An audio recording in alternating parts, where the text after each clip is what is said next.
Exam UPSI के लिए हमने हिस्ट्री की सीरीज शुरू की हुई थी। लास्ट लेक्चर में हमने कवर कर लिया था सल्तनत काल का विघटन।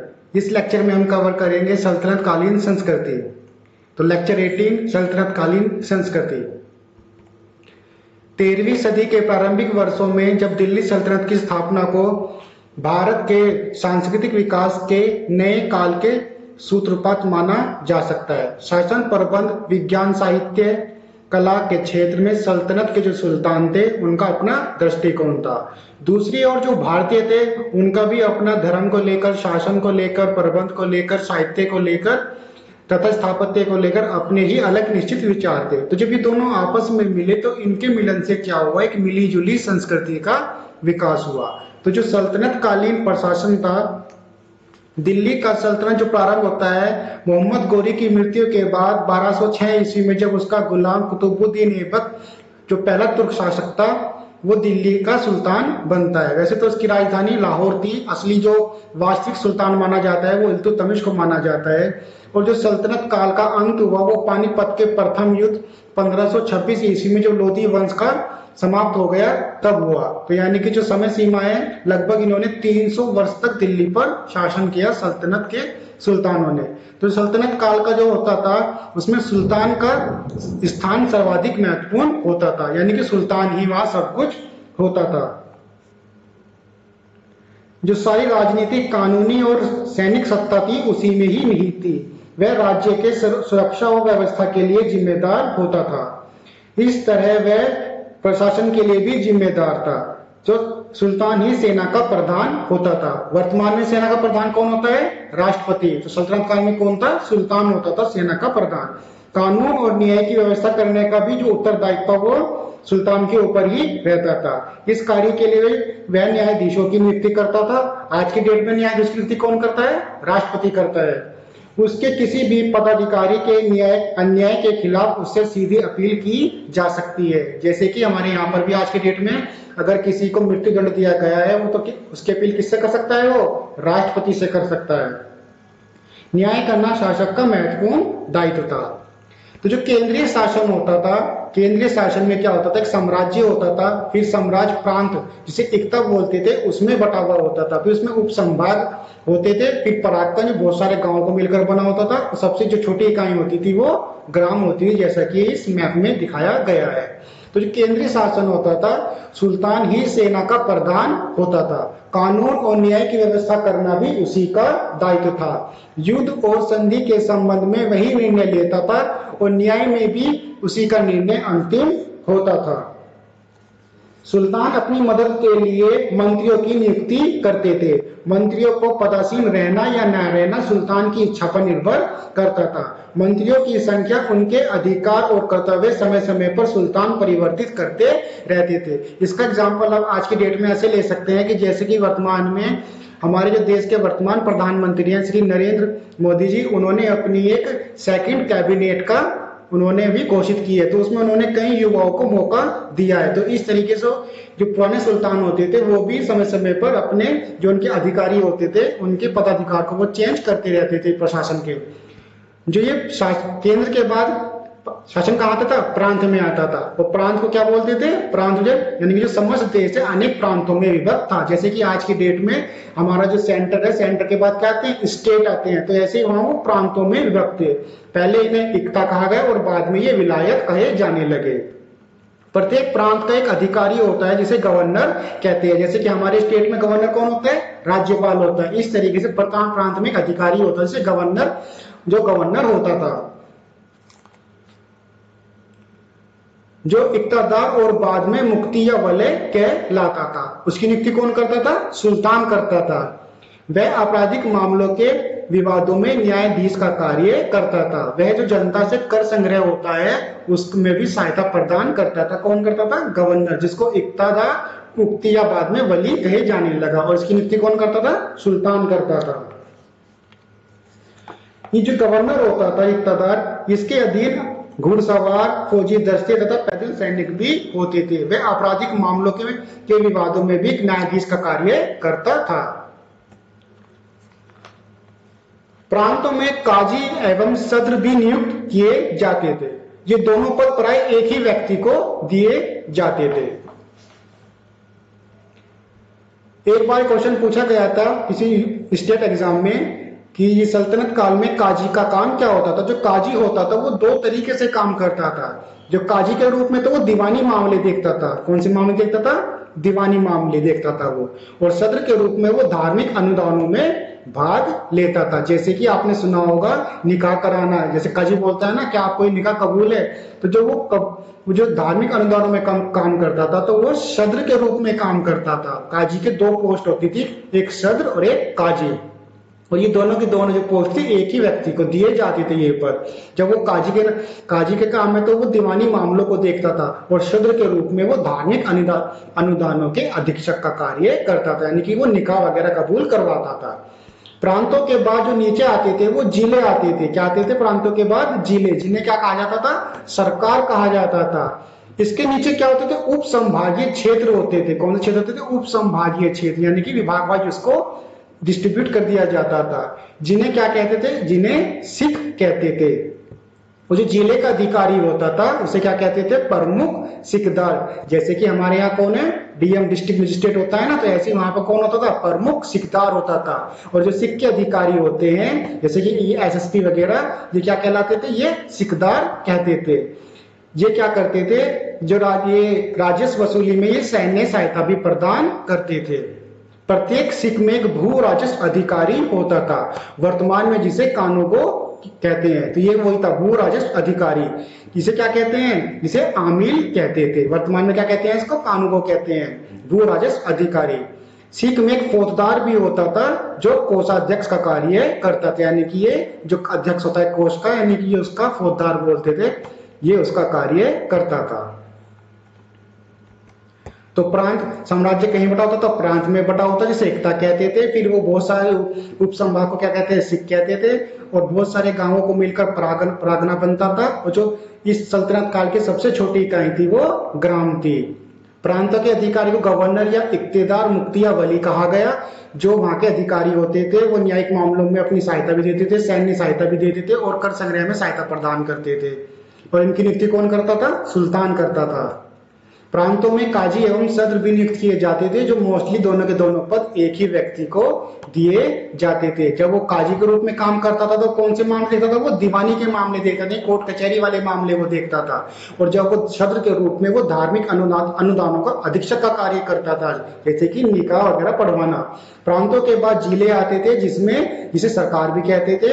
और उसके बाद उप संभागीय क्षेत्र आते थे जिन्हें सिख कहते थे। जिले के अधिकारी को प्रमुख सिकदार और सिख के अधिकारी को सिकदार कहा जाता था, जो राजस्व वसूली में सैन्य सहायता प्रदान करते थे।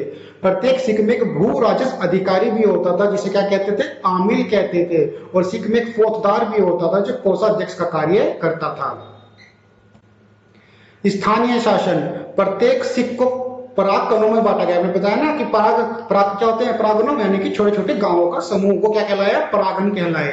और जो प्रशासन की सबसे छोटी इकाई होती थी वो क्या कहलाई? वो गांव कहलाई। गांव का जो मुखिया होता था मुकद्दम या चौधरी कहते थे, यानी कि चौधरी साहब जैसे बोलते हैं ना स्टेट में कि चौधरी साहब। तो गांव का मुखिया कौन होता था? चौधरी कहलाता था या मुकद्दम कहलाता था।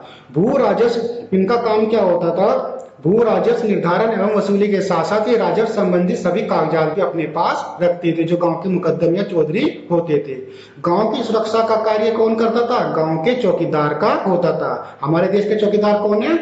आप सबको पता होगा। गांव के ये तीनों अधिकारी कैसे होते थे? ये वंशानुगत होते थे, यानी कि ये पीढ़ी दर पीढ़ी चलते थे, यानी कि वंशानुगत प्रणाली यहाँ पर अपनाई गई थी। राजा का बेटा राजा बनेगा, चौधरी का बेटा चौधरी बनेगा। इन्हें वसूले गए भू राजस्व का एक भाग प्राप्त होता था, यानी कि जो ये भू राजस्व कर का ये कर प्राप्त करते थे भूमि का, उसमें ये क्या करते थे? इन्हें एक भाग मिलता था। गांव का प्रशासन किस पर डिपेंड था? ग्राम पंचायतों पर था, यानी कि जो मध्यकालीन भारत के जब आर्य आए थे वो ग्राम पंचायत वाली जो परंपरा थी वो सल्तनत काल में भी चलती रही।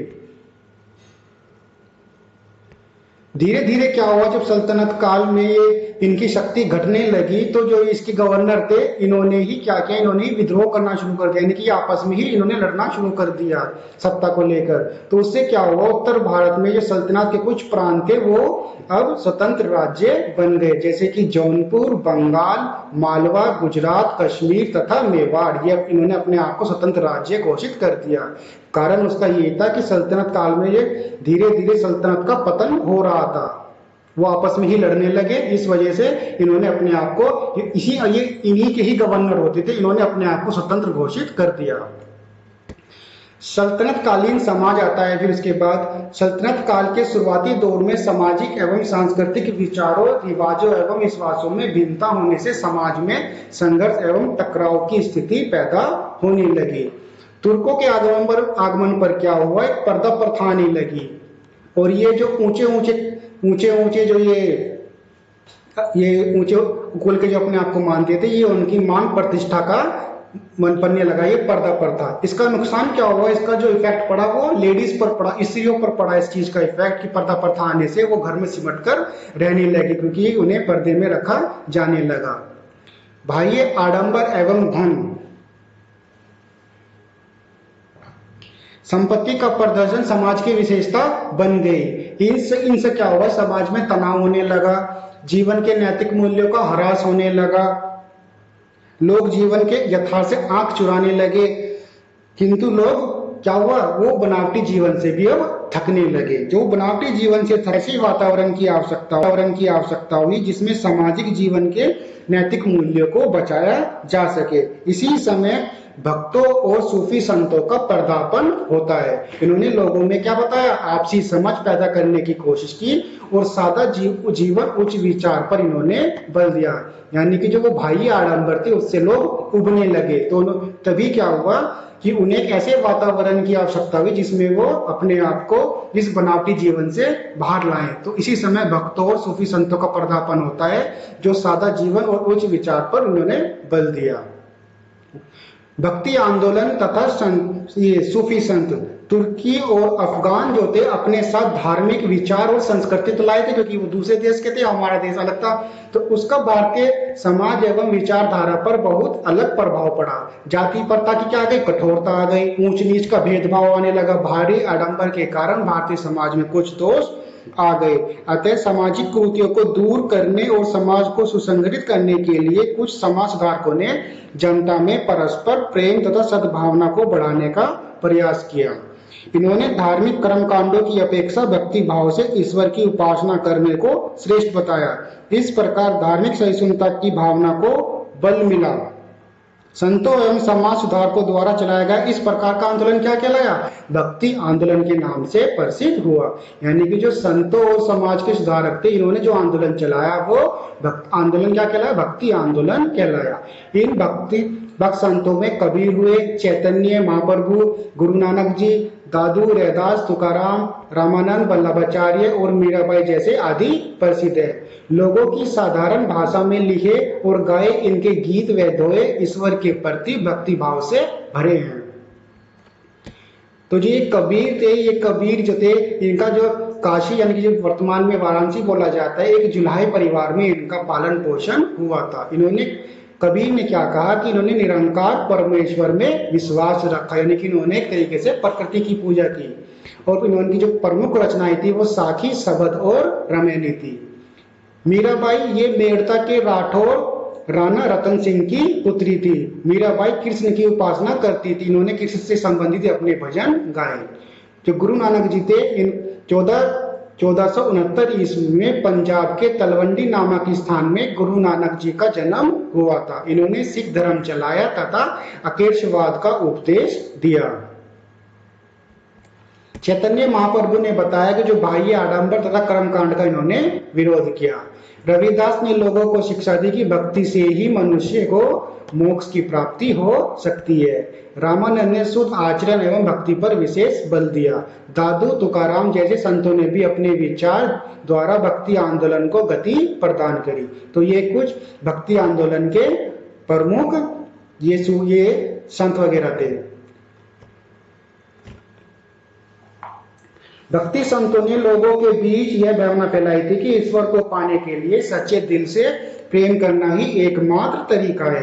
उन्होंने आम लोगों की जो बोली होती थी उसमें कई सुंदर गीतों की उन्होंने रचना करी, जिससे भक्त लोग मगन होकर गाते थे। वे ऊंच नीच जाति पाति के खिलाफ थे। उनका मानना था कि सभी मनुष्य ईश्वर की नजर में समान है और हिंदू तथा मुसलमान दोनों का एक ही ईश्वर है। ईश्वर को पाने का रास्ता भी एक समान है। इन्हीं भक्त संतों की तरह कई मुसलमान संत भी हुए जो क्या कहलाते थे, जो सूफी संत कहलाए। इन्हीं सूफी संतों में अजमेर के ख्वाजा मोहद्दीन चिश्ती है। ख्वाजा मोहद्दीन चिश्ती की दरगाह है अजमेर के अंदर। दिल्ली के हजरत निजामुद्दीन औलिया और पंजाब के बाबा फरीद बहुत जाने माने सूफी संत थे। ये दिल्ली की हजरत निजामुद्दीन औलिया जी की दरगाह है। आपने मूवी देखी होगी रणबीर कपूर की रॉक स्टार, जो उसमें वो सॉन्ग आता है कुन फाया कुन, वो इसी दरगाह में फिल्माया गया है। सूफियों ने इस बात पर जोर दिया कि सच्चे दिल से अल्लाह प्रेम करना और अपने बुरे कामों पर पश्चाताप करना ही अल्लाह को पाने का सही तरीका है। सूफी मत के अनुयायी एक ईश्वर में विश्वास करते थे। शांति, अहिंसा एवं सहिष्णुता एवं मानवता के प्रति प्रेम की भावना में उनका अटूट विश्वास था। तो जो सूफी संत थे और जो हिंदू के संत थे, इनके जो आपस में विचार काफी मिलते जुलते थे। तो सूफी संतों से हिंदू एवं मुसलमान दोनों ही अत्यधिक प्रभावित हुए। एक सैव महिला हुई है योगी लल्ला, जिन्हें लल योगेश्वरी के नाम से भी जाना जाता है। ये कश्मीर की एक विधवा ब्राह्मण औरत थी। कश्मीर के एक प्रसिद्ध सूफी संत शेख नरुद्दीन वली समेत जो कई सूफी संत इनको अपना गुरु मानते थे। इनका मानना था कि जो ये योगी लल्ला जी कहती थी कि जो शिव है वो सब जगह मौजूद है, शिव सब में मौजूद है, फिर हिंदू और मुसलमान में फर्क मत करो, अगर तुम समझदार हो तो अपने को अपने आप में ही खोजो, यही ईश्वर को पाने का सही समझ है। सल्तनत काल में साहित्य को भी विशेष एक मुकाम मिला। सल्तनत काल में देश के बहुत से भागों में फारसी राजभाषा रही, अतः बहुत सी भारतीय भाषाओं पर क्या हुआ, फारसी का प्रभाव पड़ा और फारसी से बहुत से सब भारतीय भाषाओं में आने लगे। सल्तनत काल में जो अरबी के है, यानी कि सल्तनत काल में दिल्ली था वो अरबी व फारसी साहित्यों का विद्वानों का वो केंद्र बन गई। महमूद गजनवी के समय अल-बरूनी और फिरदौसी नाम के दो प्रसिद्ध विद्वान थे। और तभी क्या हुआ कि जब मंगोल 13वीं और 14वीं शताब्दी में जो चंगेज खान ने मंगोलों की शक्ति इतनी बढ़ा दी थी कि जो वहां से विद्वान भाग भाग कर उन्होंने दिल्ली के सल्तनत के सुल्तान, जो सुल्तान के सुल्तान थे, उनकी शरण में इन्होंने शरण ली। तो भारत में फारसी साहित्य का जो महान विद्वान था वो अमीर खुसरो था। इसके बारे में बताया जाता है कि इसने लगभग 9 शासकों के अंडर अपना काम किया है। इसे तोतियाए हिंद भी कहते हैं। इस समय साहित्य के नाम पर यशोगान और धार्मिक पुस्तकों का ही रचना हुई, यानी कि यहाँ पर यशोगान और धार्मिक पुस्तकों की भी रचना हुई। उनमें से नरपति नाला का जो बीसल देव रासो है काफी फेमस है। ऐसे ही दलपति विजय का कुमार रासो भी काफी फेमस है। एक प्रेमाख्यान तथा ऐतिहासिक महाकाव्य है पद्मावत। इसको लेकर अभी संजय लीला ने मूवी बनाई थी जिसमें दीपिका पादुकोण और रणवीर सिंह थे। फिल्म मूवी का नाम था पद्मावत। तो ये इसी महाकाव्य पर आधारित थी, पद्मावत पर, जिसके जो महाकवि है मलिक मोहम्मद जैसी ने इनको लिखा है। सल्तनत काल में स्थापत्य कला का भी काफी प्रचार हुआ। जो ईरानी व तुर्क कारीगर थे जब वो भारत आए तो वो अपने साथ इमारत बनाने की एक नई विधि भी लाए। सल्तनत कालीन इमारतों की जो 3 खास बात थी वो मेहराब, गुम्मद और मीनारें थी। ये मेहराब है और ये गुम्मद और ये मीनार, ये जो तीनों की तीनों चीजें आपको एक ही जगह मिल जाएगी। अगर अभी कभी आप आगरा गए हो तो आगरा का ताजमहल देखना, वहां पर ये तीनों की तीनों कलाएं एक साथ, उसी जो ताजमहल की जो मकबरा है उसमें ये तीनों की तीनों चीज आपको मिल जाएगी। वहां पर ये मेहराब भी है, गुम्मद भी है और मीनारे भी है। तो ये ईरानी व तुर्क कारीगर अपने साथ भारत लाए थे सल्तनत काल में, जो उनकी सभी इमारतों में देखी जा सकती है। कुछ इमारतों पर तो कुरान की आयतें भी लिखी हैं, जैसे कि कुरान की आयतें वो लिख देते हैं इन इमारतों पर। मिली जुली शैलियां, ईरानी व तुर्क जो कारीगर थे, भारत के कारीगरों ने उनसे ये कला सीखी। कौन सी? यही मेहराब बनाना, गुम्बद बनाना, ये मीनारे बनाना। तो भारत के कारीगरों से ईरानी ने क्या सीखा? उन्होंने भी यहाँ से हुनर सीखा, यानी कि जो तुर्क कारीगर थे उन्होंने यहाँ से हुनर सीखा हुआ। उसके फलस्वरूप क्या हुआ? जो इन दोनों की संस्कृति थी आपस में मिलने जुलने लगी। मंदिरों में क्या हुआ? मेहराब व गुम्बद बनने लगे। मस्जिदों में क्या हुआ? पत्थर पर पत्थर रखकर तराशे हुए खंबे बनने लगे, यानी कि दोनों के आपस में क्या हो गई? संस्कृति मिल जुल गई। चित्रकला और संगीत के क्षेत्र में भी काफी यहाँ पर काफी विख्यात हुए। सल्तनत काल में बारीक और छोटे छोटे चित्र बनाए जाते थे।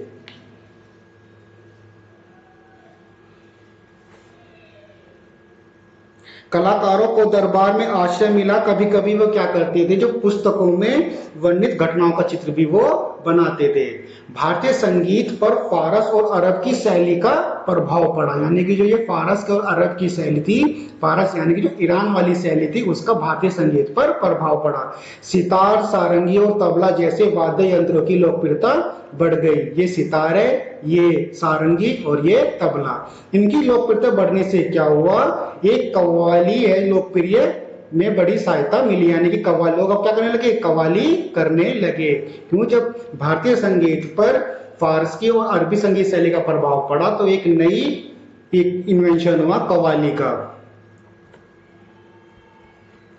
अस्त्र शस्त्र का विकास। मध्यकालीन शासन में सर्वोत्तम जो तलवारें थी वो बनारस यानी कि वाराणसी और सौराष्ट्र में बनती थी। उसके बाद वर्तमान जो पाकिस्तान में है ये लाहौर, सियालकोट और मुल्तान, उसके बाद गुजरात तथा गोलकुंडा के प्रांत भी इसके लिए मशहूर थे। इनकी जो तलवारें थी वो इन इलाकों में बनती थी। ये जैसे कि ये चित्र में दिखाया गया है कि कुछ तलवारें हैं, ढाल है, छुरा है और ये उस सल्तनत काल का कवच है। राजस्थान एवं गुजरात में निर्मित जमदार छुरे, धनुष तथा तीरों की बड़ी मांग थी। सियालकोट तथा मेवाड़ की तोड़दार बंदूकें सर्वोत्तम उत्तम होती थी। तोड़दार बंदूकों के अलावा लोहे का उपयोग सब प्रकार के कवच, ढाल, हथियार, बंदूक तथा तोप के गोले बनाने में किया जाने लगा। तो तलवारों के लिए क्या फेमस था? बनारस, सौराष्ट्र, फिर लाहौर, सियालकोट, मुल्तान, गुजरात तथा गोलकुंडा। और ये राजस्थान और गुजरात के जमदार छुरे, धनुष, तीरों और सियालकोट तथा मेवाड़ की तोड़दार बंदूकें। बंदूकों के अलावा लोहे का प्रयोग किसमें किया जाने लगा? कवच में किया जाने लगा और ढाल बनाने में भी किया जाने लगा। चिकित्सा एवं खगोल शास्त्र। सल्तनत काल में आयुर्विज्ञान तथा खगोल विद्या जैसे कुछ विषयों में अनुसंधान हेतु सुल्तानों तथा अमीरों का संरक्षण प्राप्त था। वे इन कार्यों के लिए प्रोत्साहन देते थे। एक लेखक हुए हैं बर्नी, उन्होंने अपनी पुस्तक तारीखे फिरोजशाही में चिकित्सकों और खगोल शास्त्रियों की एक लंबी तालिका प्रस्तुत की है। मौलाना बदरुद्दीन, मौलाना सदरुद्दीन तथा ये अजमुद्दीन मध्यकालीन युग के प्रसिद्ध चिकित्सक थे। एक मच्छेंद्र होते थे ये प्रसिद्ध वैद्य और जो कि वो मशहूर शल्य चिकित्सक कहलाए। शल्य चिकित्सक मतलब ऑपरेशन करने वाले। देश में अनेक जर्रा और शल्य चिकित्सक थे। जर्रा यानी कि ऑपरेशन करते हैं, सर्जरी वाले। ये इस काल में बताया जाता है कि ये जो जर्रा या शल्य थे ये केवल शल्य चिकित्सक का ही काम नहीं करते थे, ये मनुष्य में एक कृत्रिम अंग भी लगा देते थे और जो मोतियाबिंद होता है उसका भी इलाज कर देते थे और जो पेट में पथरी हो जाती है उसको भी काट कर ये बाहर निकाल देते थे। मतलब ये इतने गुणी और महान थे ये, मतलब यहाँ के चिकित्सक और ये वैद्य, इनके काफी मतलब सल्तनत काल में भी काफी डेवलपमेंट था चिकित्सा के मामले में। कृषि। देश की आबादी में ज्यादातर लोग किसान थे। देश के विभिन्न भागों में आए दिन अकाल पड़ने और युद्ध होने से किसानों को कठिनाइयों का सामना करना पड़ता था। तो जो गांव के गवर्नर या इख्तियार होते थे वो भी किसानों को तंग करते थे। जो साधारण किसान होते थे उनको वो परेशान करते थे और उन्हें अपने हिस्से के लिए क्या कहते थे? माल गुजारी या राजस्व अदा करने के लिए वो क्या कर देते थे? मजबूर करते थे। व्यापार व उद्योग। सल्तनत काल का जो व्यापार व उद्योग था, जब यहाँ पर ये मुस्लिम विजय देश हो गया था तो जो उद्योग तथा वाणिज्य व्यापार में उन्होंने कोई बाधा नहीं डाली, यानी कि जैसा व्यापार पहले चलता था वैसे ही चलता रहा। यानी कि उन्होंने व्यापार को लेकर कोई छेड़छाड़ नहीं की सल्तनत काल के सुल्तानों ने। तो गांव तथा शहरों में कारीगरों एवं शिल्पियों ने अपने पुराने पेशे को बरकरार रखा। उनके औजार भी हुए थे, बल्कि और कुछ नए औजारों का आविष्कार हुआ। कारीगर वर्ग भी उत्पन्न हुए, जैसे कि बर्तन पर कलाई करना, घोड़े की नाल बनाना व रकाब बनाना और कागज बनाने वाले आदि भी, यानी कि ये इसमें डेवलप होने लगे सल्तनत काल में।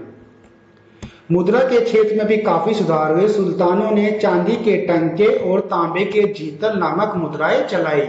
मैंने पिछले लेक्चर में कवर किया था। तो चांदी के टंके और तांबे के जिले किसने चलाए थे? जो सल्तनत काल का वास्तविक सुल्तान था इल्तुतमिश ने चलाए थे चांदी के टंके और तांबे के जीतल।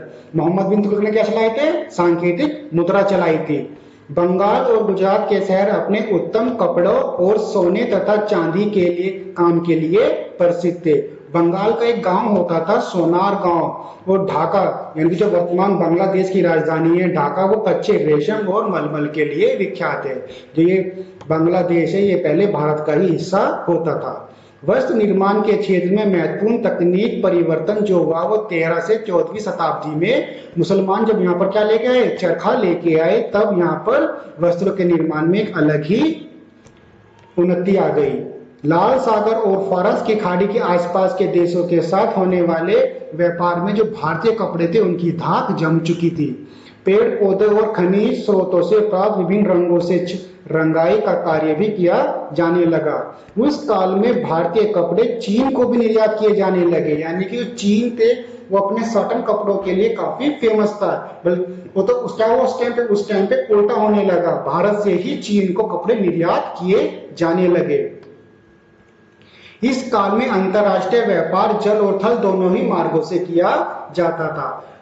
भारत कुछ वस्त्रों का निर्यात करता था, जैसे कि चर्म यानी कि चमड़ा व धातु से बनी वस्तुएं, फारसी डिजाइनिंग आधारित गलीचे भी यहाँ से निर्यात किए जाने लगे, और साथ ही पश्चिमी एशिया से उच्च कोटि के यानी कि जो कपड़े हैं उनका आयात किया जाने लगा। जैसे कि ये साटन के कपड़े चाइना के हैं, कांच के बर्तन, बहुमूल्य धातुएं, घोड़े तथा चीन से कच्चा रेशम। रेशम के लिए कौन फेमस है? चीन फेमस है।